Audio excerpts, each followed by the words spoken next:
जनसुराज को सत्ता के अस्तित्व में लाएं और बिहार को बदलें। नमस्कार, आप देख रहे हैं खबर नालंदा और अभी हमारे साथ जो शख्स हैं वो हैं इंजीनियर अशोक कुमार, जो हरनौत विधानसभा के जनसुराज से भावी प्रत्याशी हैं। चलिए इनसे थोड़ा बहुत बातचीत करते हैं, इनका तैयारी कैसा है, और हम बात करेंगे जनसुराज जो इतने वादे लेकर चल रही है, क्या उसका कोई ब्लूप्रिंट है या फिर बस एक चुनावी मुद्दा तैयार किया जा रहा है। चलिए इन्हीं से बात करते हैं। सर, अपना एक छोटा सा परिचय दे दीजिएगा। मैं इंजीनियर अशोक कुमार सिंह, घर बरा, पंचायत बरा, प्रखंड हरनौत, विधानसभा हरनौत, जिला नालंदा। सर, जैसे जनसुराज जो है काफ़ी ज़्यादा वादे करके चल रहे हैं, रोज़गार मिल जाएगा, पलायन रुक जाएगा, महिलाओं को ऋण मिलेगा बहुत कम ब्याज में, दर में, किसानों के लिए कुछ अच्छा होगा, युवाओं के लिए अच्छा होगा। तो क्या आपके पास कोई ब्लूप्रिंट है या फिर बस ऐसे ही एक चुनावी मुद्दा बनाकर आप लोग जो है जनता को लुभाने का काम कर रहे हैं?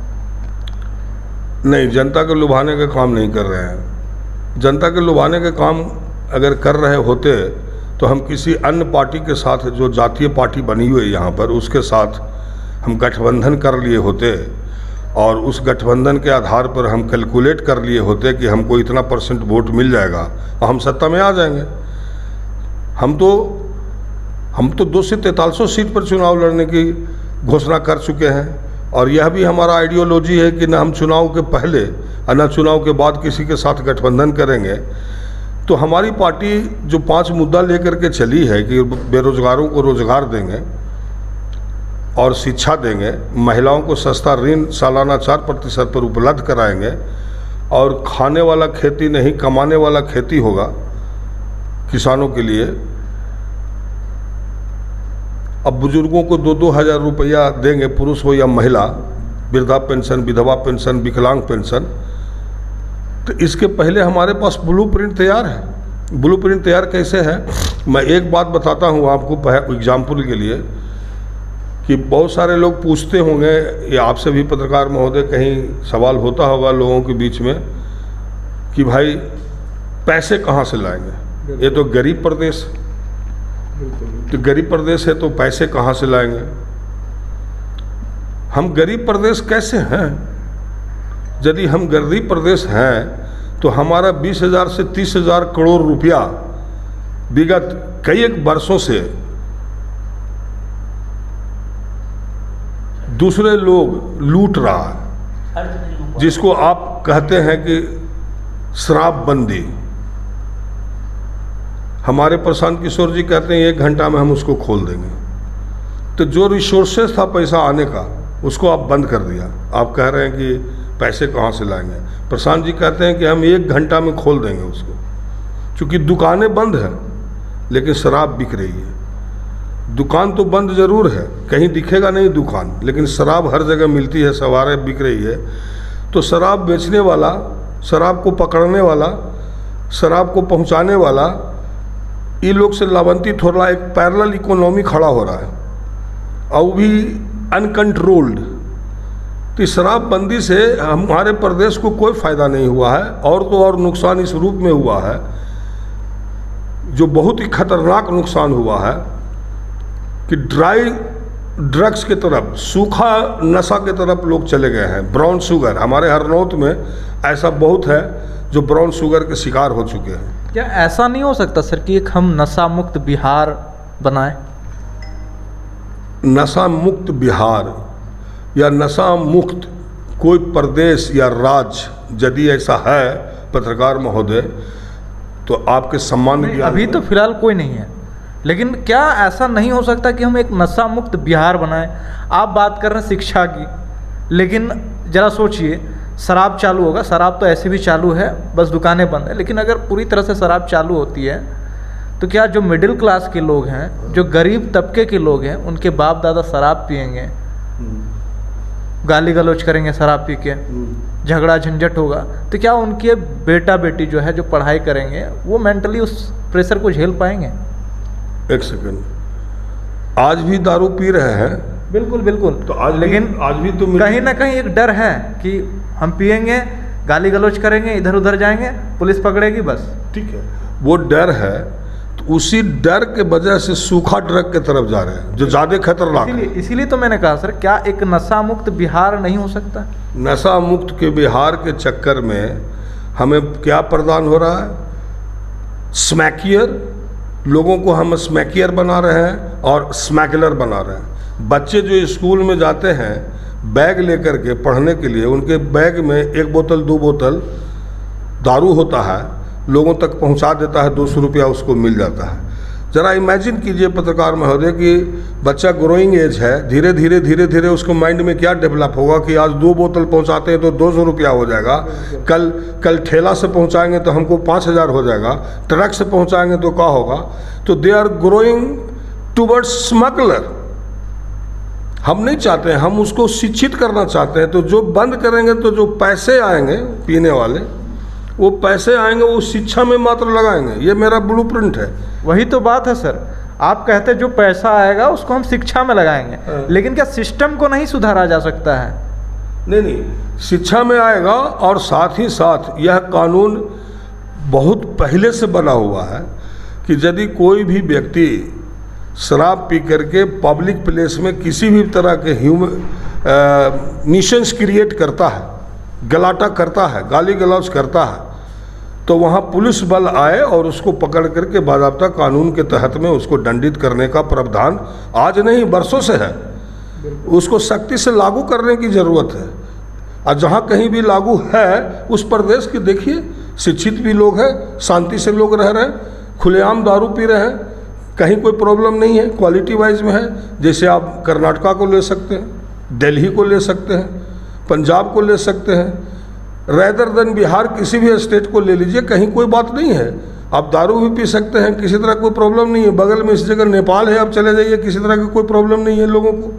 न पीने वाले को प्रॉब्लम है, न पिलाने वाले को प्रॉब्लम है, कोई तरह के प्रॉब्लम नहीं। प्रॉब्लम तो तब होता है अगर आप प्रॉब्लम वहाँ करेंगे तो आपको इमीडिएट पुलिस पकड़ करके जेल में भेज देगी। ये डर होना चाहिए कि आप अगर कोई पी करके गलती कर रहे हो या बिना पिए हुए आप गलती कर रहे हो, पब्लिक के बीच में कोई गलाटा कर रहे हो, तो पुलिस के डर और व्याप्त आपके अंदर होना चाहिए ताकि जो है से कि लॉ एंड ऑर्डर मेंटेन रहे। बिल्कुल सही बात है सर। जैसे सिस्टम का बात कर रहे थे हम, सिस्टम जो है एक तरह से नाकामयाब हो रही है इस चीज़ को लेके। जैसे शराबबंदी किया गया बिहार में, आज 10-15 साल हो गए, 10 साल मेरे ख्याल से हो गए, तो शराबबंदी कहीं ना कहीं नहीं हुआ, दुकानें बंद हो गई, शराब चालू है, वो सिस्टम जो है कहीं ना कहीं लैग कर गया। तो क्या सिस्टम को नहीं सुधारा जा सकता? जैसे आप देखते होंगे कोई सड़क बनती है तो पहले जो है गैस पाइप बिछाना चाहिए, ये नहीं बिछता है, फिर सड़क को तोड़ा जाता है, फिर जो है आपका नाली निर्माण किया जाता है, फिर सड़क को तोड़ा जाता है बना के, फिर जो है आपका और भी कुछ काम किया जाता है। इस तरह से बार बार उसको तोड़ा जाता है, बनाया जाता है, तोड़ा जाता है, बनाया जाता है। कहीं ना कहीं वो मैनेजमेंट सिस्टम जो है लैग कर रहा है। तो क्या उस मैनेजमेंट सिस्टम को सुधारा नहीं जा सकता है? एग्जैक्टली, आपने बोला एकदम बहुत ही परफेक्ट बात बोला। इस सिस्टम को सुधारने के लिए सुधारा जा सकता है। पूछिए कि सुधारने का तरीका क्या है, यानी कोऑर्डिनेशन नहीं है। बिल्कुल। If there is a decided to construct a road, तो सर्वे में रोड में आता है कि कहाँ पर बिजली के खंभे आ रहे हैं, कहाँ पर नहर आ रहे हैं। तो ये सारे चीज़ को कोऑर्डिनेट कर करके एक डिसीजन होनी चाहिए। तो पहले तो हम डिसीजन ले लेते हैं कि सड़क बना लेंगे, दूसरे बार आते हैं टेलीफोन वाले के हम इसमें टेलीफोन के केबल बिछाएंगे, तीसरे बार आते हैं बिजली वाले के हम उसको बिजली लगाएंगे, चौथे वाले आते हैं कि भाई नाला बनेगा यहाँ से वहाँ तक के। तो इस तरह से बनते भी रहता है, बिगड़ते भी रहता है। पब्लिक को तो टूटा फूटा ही रोड, हर चीज़ जो है से कि अर्ध निर्मित ही पर काम चलाना पड़ता है, पूर्ण निर्मित होता ही नहीं है कभी भी।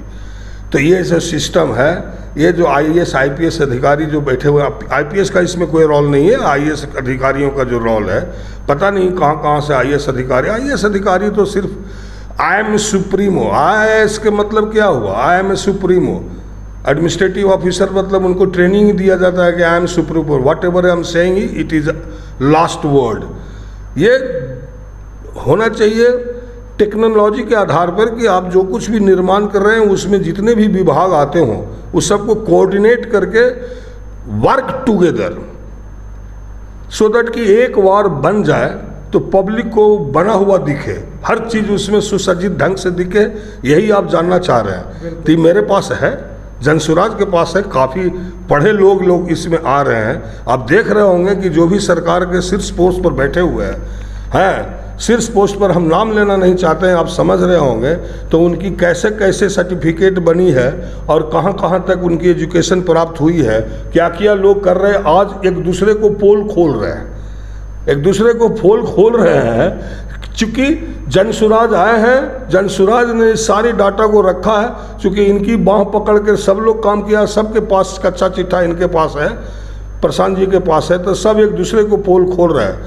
और यदि किसी को हिम्मत नहीं पड़ता है, जो चुनाव लड़ने वाला विधायक हैं, उनको हिम्मत नहीं पड़ता है कि प्रशांत किशोर के ऊपर में उंगली उठा करके बात करें, इसलिए कि उनको पता है कि पहले एक उंगली उनके ऊपर उठाएंगे तो 3 उंगली उन्हीं के पास है। उनको पता है कि हम कैसे कैसे और क्या क्या करके यहाँ पहुँचे हैं सत्ता में, उस सब उनको मालूम है।